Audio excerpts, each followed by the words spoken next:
భగవతే వాసుదేవాయ, శ్రీకృష్ణ పరంధామ అని స్మరణ చేస్తూ మైత్రేయ మహర్షికి చెప్పినటువంటి సారాంశాన్ని విదురుడు ముందు పెడుతున్నాడు మైత్రేయ మహర్షి. ఇందులో ముఖ్యమైనటువంటి విషయం ఏమిటంటే, అహంకారము మమకారము అనేది సృష్టి మొత్తం చోటు చేసుకున్నది, వ్యాపించి ఉన్నది. మమ మమ ఇతి మృత్యు అని చెప్పారు. అది నిర్మమయతి అమృతం అని చెప్పారు. అంటే నిర్మమో నిరహంకారో శశాంతి మధిగచ్చతి అని చెప్పారు. అహంకార మమకారం లేకుండా ఎవరైతే ఉంటారో వాళ్ళు మానసిక ప్రశాంతతతో ఉంటారు. అది ఏషా బ్రాహ్మీ స్థితి అన్నారు. బ్రాహ్మీ స్థితి అంటే తెల్లవారుజామున ముహూర్తం కాదు. బ్రహ్మ యొక్క స్థితి, పరిస్థితి సశాంతి మధిగచ్చది అంటే శాంతంగా ఉండటం. మరి కాల విభజన లేదా? క్రానలాజికల్ టైము, సైకలాజికల్ టైం అని ఉంటాయి. మన 24 గంటలు ఎలా వచ్చినాయో అదంతా కూడా క్రానలాజికల్ టైం. సైకలాజికల్ టైం అంటే అసలు టైమ్లెస్ ట్రావెల్ అన్నమాట. అంటే దాన్నే సత్శ్రీ అకాల్ అన్నాం చూడండి, అట్లా అన్నమాట. సత్ అంటే ఉంది, బీ యాజ్ యు ఆర్ అన్నమాట, అంతే. ఈ మనస్సు అనబడేటువంటి దాని మాయే సృష్టి మాయ. మరి కాలం ఎట్లా ఉంది అది కూడా చెప్తాను విదురా అని చెప్పి, కాలము ప్రపంచము యొక్క అత్యంత సూక్ష్మావస్థ యందును వ్యాప్తమై ఉండునట్టి కాలము, చరమము అనగా చిట్ట చివరిది. సృష్టి అంతా రకరకాలుగా చేసుకొచ్చారు. పశుపక్షాదులు అన్నీ చేసిన తర్వాత మానవ సృష్టి 9వదని చెప్పారు. అంటే 9వ విడతగా మానవులను సృష్టించారన్నమాట. అయితే కాలము చిట్ట చివరి సృష్టి, అతి సూక్ష్మమైనటువంటిది. మహాకాలము సృష్టి మొదలుకొని ప్రళయ పర్యంతము అన్ని అవస్థలలోనూ వ్యాపించి ఉండును. దీనినే పరమ మహాన్ అని అంటారు. 2 పరమాణువులు ఒక అణువు అగును. 3 అణువులు కలిసినచో అది ఒక త్రసరేణువు అంటారు. త్రసరేణు అంటే చూడండి, కిటికీలో నుంచి ఆ సూర్యకాంతి వస్తుంటే ఆ దుమ్ము కణాలు మనకు కనిపిస్తుంటాయి, అది త్రసరేణు అన్నమాట. ఇట్టి 3 త్రసరేణువులను సూర్యుడు దాటు కాలము త్రుటి అంటారు. త్రుటికి 100 రెట్ల కాలమును వేధము అంటారు. 3 వేధముల కాలము ఒక లవము, 3 లవముల కాలము ఒక నిమేషము, 3 నిమేషములు ఒక క్షణము, 5 క్షణముల కాలము ఒక కాష్ట, 15 కాష్ఠల కాలము ఒక లఘువు, 15 లఘువుల కాలము ఒక నాడిక. నాడిక అంటే దండమని కూడా అర్థం. 2 నాడికల కాలము ఒక ముహూర్తము. మనం చూడండి, ముహూర్తం పెట్టారండి అంటారు చూడండి, అట్లా అన్నమాట. దినము యొక్క హెచ్చు తగ్గులను అనుసరించి, అంటే ఉభయ సంధ్యలు ఉంటాయి కదా, వాటి 2 ముహూర్తములను మినహాయించి 6, 7 నాడికలు అంటే దండములు అంటారే, కాలమును ప్రహరము అని అంటారు. ఈ ప్రహరమునే యామము అంటారు. ఇది మానవుల యొక్క పగలు లేక రాత్రి యొక్క కాలములో 4వ భాగము. అది 4 యామాలు అయిందండి అంటారు. విష్ణు సహస్రనామ పారాయణ సంఘం వాళ్ళకి తెలుస్తుంది యామకాలం. అట్లాగే 6 పలముల రాగితో ఒక ప్రస్థము, నీరు పట్టెడి పాత్రను సిద్ధపరచాలట. 4 మాసముల అంటే మాసం అంటే గురివింజలతో తూచేవాడు పూర్వం బంగారాన్ని. అట్ట 4 మాసముల బంగారముతో 4 అంగుళముల శలాకము నిర్మించి దానితో ఆ పాత్ర యొక్క అడుగు భాగము రంధ్రము గావింపవలను. పిమ్మట ఆ పాత్ర నీటిలో ఉంచవలను. రంధ్రము ద్వారా ఆ పాత్ర పూర్తిగా నీటితో నిండి ఆ నీటిలో మునిగిపోవటకు పట్టు సమయమును నాడిక అంటారు. నాడిక అంటే ఏంటో డెఫినేషన్ చెప్పాడు. చూడండి, ఈ శాండ్ తీసుకొని, గాజు కుప్ప తీసుకొని అటు పక్క నుంచి ఇటు పక్కకి ఇసుకొచ్చేటప్పుడు ఆ శాండ్ జారుతూ ఉంటుంది. ఆ టైంను కూడా నిర్ణయించుకుంటూ అదొక ఎంటర్టైన్మెంట్గా పెట్టుకుంటుంటారు ఎదురుగా. ఇప్పుడు అయితే మానవుల యొక్క 4 యామములు, అంటే యామం అంటే జాము అని కూడా అర్థం ఉంది. కాలము పగలు అంటే 4 జాముల కాలము ఒక రాత్రి, అంటే 4 జాములు పగలు 4 జాములు రాత్రి ఉంటుంది. 15 దినములు అంటే 15 పగటి పూటలు 15 రాత్రులు కలిపితే ఒక పక్షమైంది. ఇదిగో ఈ పక్షం 15 రోజులని అందరికీ అవగాహనలో ఉంది. ఇంతకుముందు అంతా కూడా ఎవరైనా సరే దాన్ని చాలా జాగ్రత్తగా చెప్పవలసినటువంటి విషయమే. పక్షములు 2 విధములు, ఒకటి శుక్లపక్షము, రెండవది కృష్ణపక్షము. విదురా, 2 పక్షముల కాలమును కలిపినచో ఒక మాసమగును. అది పితృదేవతలకు ఒక రేయి పగలు దిన ప్రమాణము. 2 మాసముల కాలము ఒక ఋతువు. అందుకే చూడండి, పోయినప్పుడు నెలమాసికాలు పెడుతూ ఉంటారు. ఎందుకని? ఒక రేయి పగలవుతుంది వాళ్ళకి ఆ పక్షము. అంటే శుక్లపక్షం కృష్ణపక్షం కలిపి ఒక రోజు అవుతుంది, 2 కలిపితే 4 రోజులు. అందుకని నెలమాసికాలు పెడుతుంటారు పోయిన కొత్తల్లో. అట్లా 12 నెలలు పెడతారు. చూద్దాం ఆ కాలం ఎట్లా ఉందో. 6 మాసముల కాలము ఒక అయనము. దక్షిణాయనము ఉత్తరాయణము అని అయనములు 2 విధములు. అంటే భూమి తిరుగు దశలో ఆ సూర్య పరమాత్మ అనుగ్రహం ఎలా పడుతుందో దాన్ని బట్టి అయనాలు ఉంటాయి.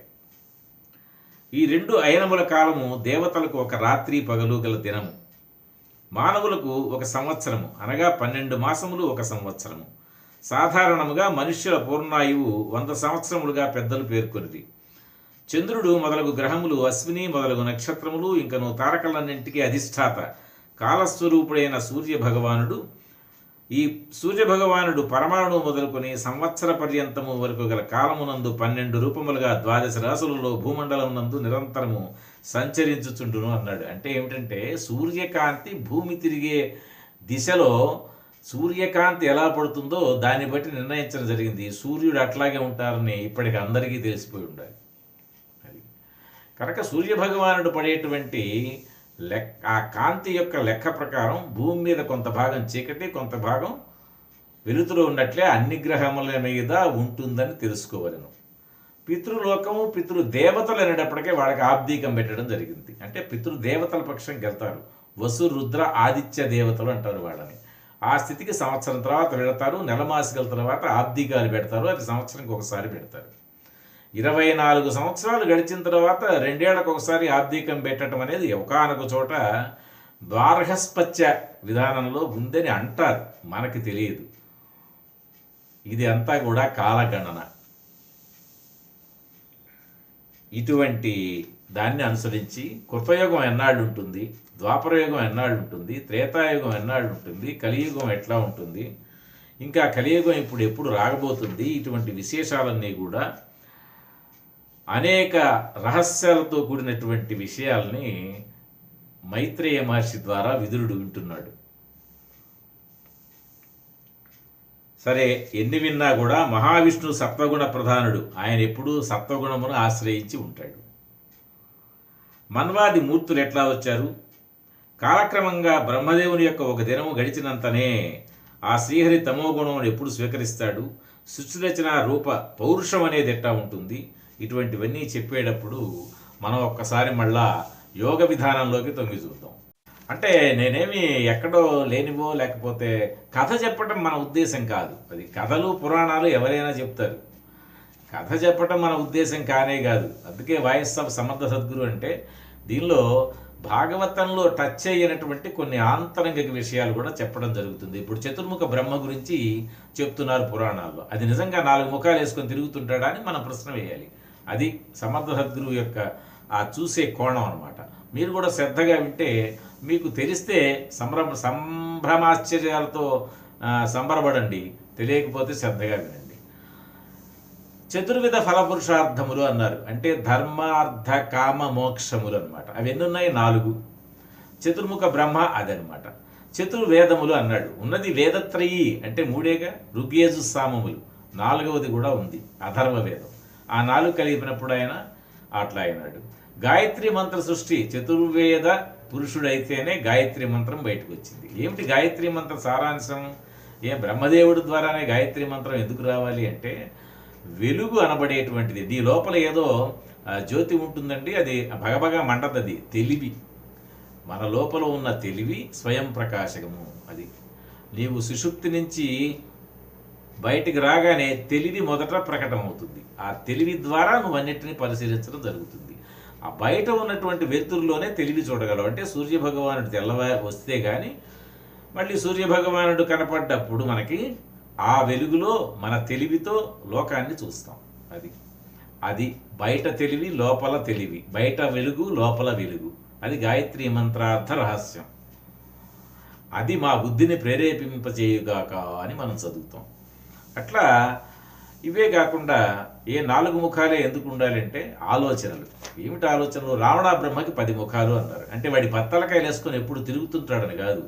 10 మంది బలాఢ్యులు అంటే రావణాసురుడు అంతటి వాళ్ళు 10 మంది కలిపితే ఒకేసారి ఆలోచన మంత్రాంగం ఎట్లా ఉంటుందో రావణుడు ఒక్కడే ఒకే సమయంలో ఒకే ఆలోచన సరళి కాకుండా 10 రకాల ఆలోచనలు చేయగలిగిన సమర్థులు అని. మరి బ్రహ్మదేవుడు 4 ఆలోచనలు ఒకేసారి చేయలేడా? అట్లాగే అష్టావధానం తీసుకోండి. అష్టావధానంలో 8 మంది పండితులు కూర్చొని ఉంటే ఒక్క వ్యక్తి ఆ 8 మంది విషయాలు చెప్తాడు. శతావధానంలో చూడండి, 100 మంది మనుషులు కూర్చొని ఉంటారు పండితులు. 100 మంది చేసే ప్రసంగాలన్నిటికీ సారాంశాన్ని చెప్తాడు. ఆయన శతావధాని అయినాడు. ఇదేమిటి? ఒక వ్యక్తి తన మేధాశక్తితో 100 మందిని ఎదుర్కొంటాడు. తన మేధాశక్తితో 8 మంది మాత్రమే ఎదుర్కొంటాడు. అది అష్టావధానం అవుతుంది. శతావధానం అవుతుంది. సహస్రావధానం కూడా చేస్తారు. అంటే మేధాశక్తి అంతగా విచ్చుకుంది అని అర్థం. దాన్ని బట్టి బ్రహ్మదేవుడికి 4 ముఖాలంటే ఇప్పటికి అర్థమైపోలా మనకి. ఆయనకు 4 ముఖాలంటే విష్ణుమూర్తి ఒక ముఖంతో ఉంటాడా? చతుర్భుజుడని ఎందుకైనాడు? అది ఆయన చేసే పనులు అన్నీ ఉంటాయి అన్నమాట. గద పట్టుకొని తిరుగుతాడా పొద్దుగులు? ఇట్లా మీరు ఆలోచించాలి. మిషన్ గన్స్ వచ్చిన కాలంలో ఇప్పుడు కూడా గద పట్టుకు తిరుగుతారా? అంటే ఏదో ఒక అంతరార్థం ఉంది అని చెప్పటం మన యొక్క తాత్పర్యం. ఇట్లా ఆలోచిస్తున్నప్పుడు ఆ మేధస్సు అనబడేది వచ్చినప్పుడు, అట్లాగే వర్ణాశ్రమ ధర్మాలు అంటారు. అవి ఎట్లా ఉంటాయి? చాతుర్వర్ణాలు అని ఎందుకంటారు? ఎందువలన అట్లా చెప్పాల్సి వచ్చింది? మరి దానికి బ్రహ్మదేవుడి యొక్క ముఖములకు ఏమైనా సంబంధం ఉందే? వేదోచ్చారణ చేసేటప్పుడు శబ్ద బ్రహ్మ స్వరూపం అంటే ఏమిటి? శబ్ద బ్రహ్మం అంటే ఏమిటి? కనుక బ్రహ్మమే శబ్దము, శబ్దమే బ్రహ్మము. అందుకనే సత్యం జ్ఞానం అనంతం బ్రహ్మ అని చెప్పారు. అంటే ఉన్న సత్యం ఏదో ఉంది, అది ఒక్కటే. ఆ ఒక్క సత్యం ఏదైతే ఉందో అది ఎంతటిది అంటే అనంతమైనది. అది ఆ అనంతమైన సత్యమే బ్రహ్మస్వరూపం. అది జ్ఞానము. జ్ఞానాదేవత కైవల్యం అన్నారు. కైవల్యం అంటే మోక్షం. మోక్షం కావాలంటే జ్ఞానం కావాలి. జ్ఞానం కావాలంటే బ్రహ్మతత్వం తెలియాలి. బ్రహ్మతత్వం తెలియాలంటే సత్యం మాత్రమే తెలియాలి. సత్యం ఎట్లా ఉంటుంది? రుజుమార్గంగా ఉంటుంది. ఋతకం సత్యం పరం బ్రహ్మ అంగుష్టమాత్ర పురుష అట్లా చెప్పుకొచ్చారు. అట్లాగే చూడండి, నీవారసుకవత్తన్వి పీతాభాస్వత్యనూపమా అని చెప్పారు. నీవార ధాన్యం యొక్క కొన ఎంత ఉంటుందో అంత వెలుగుతూ ఉంటుందని చెప్తున్నాడు. అంటే మరి వెలుగుతూ ఉంటుంది అది. అట్లా చెప్పాడు. ఆ విధంగా ఆలోచించినప్పుడు పరమాత్మ అందరి హృదయములలో ఉండటం ఎట్లా జరిగింది? ఎట్లా తటస్థపడింది? కృష్ణ పరమాత్మ మాత్రమే ఇన్ని లీలలు ఎందుకు చేశాడు? రామావతారంలో చేయలేదేమైనా? మరి రాముడంటే కృష్ణుడంటే వీళ్ళేనా? ఇది చూస్తాం. ఇది చూస్తున్నప్పుడు చూడండి, మైథలాజికల్ మనం ఆలోచించాలి. రేషనల్ థాట్స్ కూడా ఉంటే కానీ మీకు రియల్ స్పిరిచువాలిటీ అర్థం కాదనమాట. రియల్ స్పిరిచువాలిటీ అర్థం కావటం కోసం శ్రమ పడుతున్నాం. అంతేగాని కథ చెప్పటందే ఉందండి. కథ చూసో చూడకుండా అలా చెప్పేయచ్చు అలవోకగా. మీలో క్రియేటివిటీ రావాలిగా. స్పిరిచువాలిటీ అంటే ఏమిటి? ఆ క్రియేటివ్ థాట్ అనమాట. రాముడు హిస్టరీ అంటే ఏమిటి? హ్యాపెనడ్ అనమాట. హ్యాపెనడ్ ఇన్ స్టోరీ. కథలో ఏం జరిగిందో దాన్ని హిస్టరీ అంటారు. హ్యాపెనడ్ ఇన్ స్టోరీ. ఏమిటా హిస్టరీ చూద్దాం. రాములు వారి హిస్టరీ, కృష్ణ పరమాత్మ హిస్టరీ, వెంకటేశ్వర స్వామి మైథాలజీ, శివుడు మైథాలజీ. మీరు చెప్పే పాములు వేసుకొని తిరగడండి. ఎందుకట్లా చెప్పారంటే మనమే చెప్పాం. ఇంతకుముందు చెప్పాం కదా, సర్పశక్తి. మరి శివుడు అంటే ఎవరండి? తదేకో వశిష్ఠ శివ కేవలోహం అన్నప్పుడు ఆయన శివుడు. అది కనుక మనం ద్వాసుపర్ణ అని చెప్పాం. అంటే 2 పక్షులు. జీవపక్షి పరమాత్మ పక్షి కాదండి, ఒకటే పక్షి. పక్షిరాజా యజ్ఞే సుపర్ణ పక్షాయదేమే తన్నో గరుడ ప్రచోదయాత్. అది గరుత్మంతులు అంటాం. ఏమిటది? నీ మనస్సే ఆ పక్షి ఎంత దూరమైనా వెళ్తుంది. నీ లోపల ఉన్నటువంటి ఆ పక్షి ఈ మనోమయ కోశంలో ఉన్నటువంటిది, అది ఎంత దూరం వెళ్తుంటే నువ్వు అలా కళ్ళు మూసుకోక్కర్లేదు, తలుచుకుంటుండగానే అక్కడికి వెళ్ళి కూర్చుంటుంది ఆ పక్షి. మరి ఎంత వేగవంతమైనది! అట్లా ప్రాక్టికల్గా లిటరల్గా కాకుండా అంతరార్థం ఏమిటో తెలుసుకోవాలి. అంటే గరుత్మంతుడి మీద ఎక్కి అవన్నీ ధరించి వస్తాడా? రాడు. నువ్వు సంకల్పించి పిలిచినంత మాత్రాన వస్తాడు. ఎందుకు వస్తాడు? నీ మనసులోనే ఉన్నాడు కనుక, అది నీలోనే ఉన్నాడు కనుక. మరి ఇవన్నీ నీకు రుజువు కావాలిగా. రుజువు కావాలంటే అక్కడక్కడ నువ్వు భూతద్దం వేసి చూడాలి, గురూపదేశం శ్రద్ధగా వినాలి, నువ్వు మననం చేయాలి, నిధి ధ్యాసలు అని చెప్పారు, మెడిటేషన్ చేయాలి. చేసినా కూడా అర్థమవుతుంది. మంత్రం తదర్థభావనం అన్నారు. కనుక అవన్నీ చెప్పేటప్పుడు విదురా, ప్రస్తుతం నడుచుతున్న కల్పము ద్వితీయ పరార్థమునందు ఆరంభమైంది. అంటే మనం చెప్తాం ద్వితీయ పరార్థే శ్వేతవరాహ కల్పే అని చెబుతాం. ఈ కల్పమును శ్రీ మహావిష్ణువు వరాహ రూపమున అవతరించాడు. అందువలన ఈ కల్పము వరాహ కల్పముగా విఖ్యాతిగాంచింది. ఈ రెండు పరార్థముల కాలం, రెండు పరార్థాల కాలం అంటారు. జగదాత్ముడైన శ్రీహరికి ఒక నిమేషంతో సమానం. ఆ స్వామి అవ్యక్త స్వరూపుడు, అనంతుడు, అనాది, ఆద్యరహితుడు అని అర్థం. అది అనాది నైసర్గిక అంటే అది. విష్ణుమూర్తి ఎప్పటివాడు అంటే ఏం లేదు, ఇప్పుడు అప్పుడు ఎప్పుడు ఉండేటువంటి వాడు. విదురా, ప్రకృతి మహత్తత్వము, అహంకారము, పంచతన్మాత్రలు అంటే శబ్దస్పర్శ రూపరస గంధాదులు, 8 ప్రకృతులతో సహా దశేంద్రియములు, మనస్సు, పంచభూతములోను 16 వికారములతో కలిసి ఈ బ్రహ్మాండ కోసం ఏర్పడింది. దీనిలోపల గల వైశాల్యం 50 కోట్ల యోజనములు. దీని వెలుపల 4 వైపులా 7 ఆవరణాలు ఉన్నాయి. ఆ ఆవరణ ప్రమాణములు ఒకదానికంటే మరి ఒకటి 10 రెట్లు అధికముగా ఉంటాయి. వీటన్నిటితో కూడిన బ్రహ్మాండం విశ్వమునందు ఒక పరమాణువు వలె కనబడుతుంది. పరమాణువు అంటారు, అంతకన్నా చిన్నవి ఉన్నాయిగా, ఎలక్ట్రాన్లు, న్యూట్రాన్లు, ప్రోటాన్లు. అట్లాగే 2 సెల్స్ కలుస్తాయి, ఒక సెల్ అవుతుంది. ఒక సెల్లో ఏముంటుంది? క్రోమోజోములు ఉంటాయి, మైటోకాండ్రియానా ఏదో ఉండాలి, మరి ఎప్పుడో చదువుకున్నాం మేము. అటువంటి ఉన్నప్పుడు ప్రోటోప్లాజం ఇటువంటివన్నీ ఉంటాయి కదా. వాటన్నిటిని కూడా పరిశోధకులు కనుక్కున్నారు, వివరంగా చెప్పారు. ఇప్పుడు బయాలజికల్ సంబంధించినటువంటి విషయాల్లో సంతాన సాఫల్య కేంద్రాల ద్వారా పరీక్షలు చేస్తున్నారు, నడుస్తున్నాయి. అందుకని అణు విచ్ఛెత్తి, పరమాణు విచ్ఛేదనము, సూర్య భగవానుడి దగ్గర ఏం జరుగుతున్నదో అటువంటిదే జగత్తంతా అణువు సమూహంలో, పరమాణువుల్లో జరుగుతూ ఉంటుంది. ఆ జరుగుతూనే వృద్ధి పెరుగుతూ ఉంటుంది. అది కొద్దిగా సైన్స్ కొద్దిగా తెలిస్తే కానీ స్పిరిచువాలిటీ రాదండి. అందుకని కొద్దిగానన్నా సైన్స్ టచ్ చేస్తే గాబరా పడాల్సింది లేదు, మనం ముందుకు వెళ్ళలేమనేటువంటి భయము లేదు, ముందుకు వెళుతూనే ఉంటాం. ఏం చెప్పినా మౌనం అనేది ఖచ్చితం. అంతర్మౌనం ముఖ్యం. బాహ్య ప్రపంచం వైపు మీరు చూసిన కొద్దీ మీకు ఇక్కట్లే తప్ప ఏ విధమైన సౌఖ్యము లభించదు. మీ యందే ఆనందము కలదు, మీ యందే సుఖము కలదు, మీ యందే పరమానందభరితమైన పరమాత్మ గరుడు. శుభంభూయాత. హర హర మహాదేవ. శ్రీకృష్ణ చరణారవిందార్పణమస్తు. మధురాధిపతేరఖిలం మధురం గీతం మధురం పీతం మధురం భుక్తం మధురం సుప్తం మధురం గీతం మధురం పీతం మధురం భుక్తం మధురం సుప్తం మధురం రూపం మధురం తిలకం మధురం మధురాధిపతేరఖిలం మధురం కరణం మధురం తరణం మధురం హరణం మధురం స్మరణం మధురం కరణం మధురం తరణం మధురం హరణం మధురం స్మరణం మధురం వమితం మధురం